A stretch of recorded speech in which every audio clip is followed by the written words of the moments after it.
Bear's Garden Shop started off in 1941 here on Hampton Avenue. It was actually just up the street, the original location. It was started by my grandpa, Oscar Bear, and his wife, Hortense. Then in 1963, my father, Oscar Ronald Bear, took over. In 1973, they opened up another location out in Imperial, Missouri. It's 9 acres. And just within this year, 2011, it's been taken over by my brother, Greg Bear, myself, and our Aunt Sylvia. This over here, that's actually, this used to be their house here, this whole area. And not really sure how it breaks down as far as where were bedrooms and all that, but this window right here, apparently at night my dad's horse, they'd open up and he'd stick its head through the window and they'd pet it good night every night. So that was just, the store was just, this was their house, that's the store.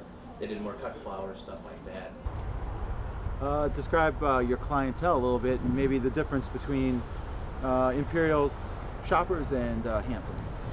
The clientele is very interesting here.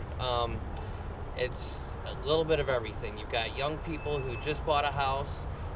The younger people nowadays are more into the green movement, organic, grow local, shop local type of feel. You have people that have been coming here since the beginning, older people, younger people, everybody in between. Down at the Imperial store, it's a lot of the same. You get pretty much everybody from every demographic, really. You mentioned in there buying locally. Can you talk about I don't know how you want to phrase it. I mean, is it a competition with the big boxes, or how do you focus on that? How we deal with the big boxes is there's a reputation that if the box stores have a larger selection and cheaper prices. That is a total myth.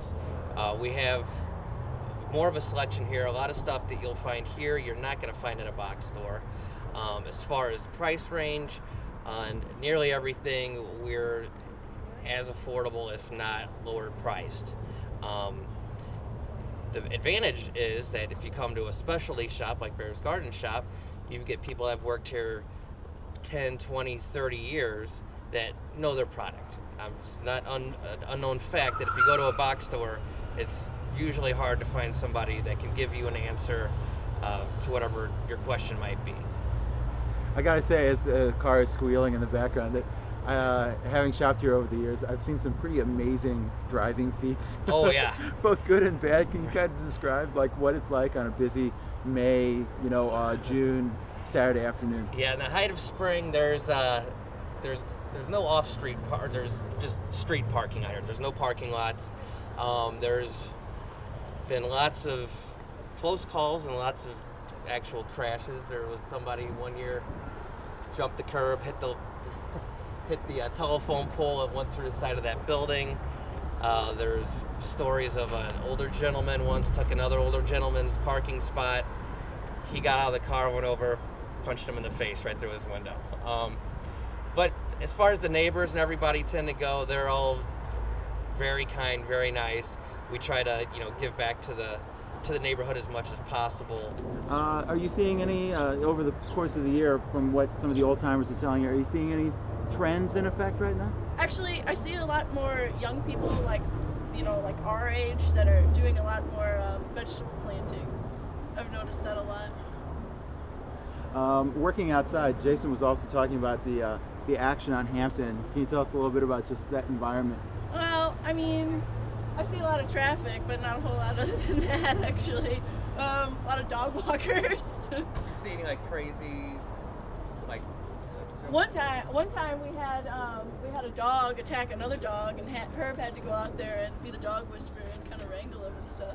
This neighborhood right here, I mean, everybody, they've been here for a long time. They shop here locally. They all kind of know each other. It's it's part of St. Louis, but within that part, it's a really tight community.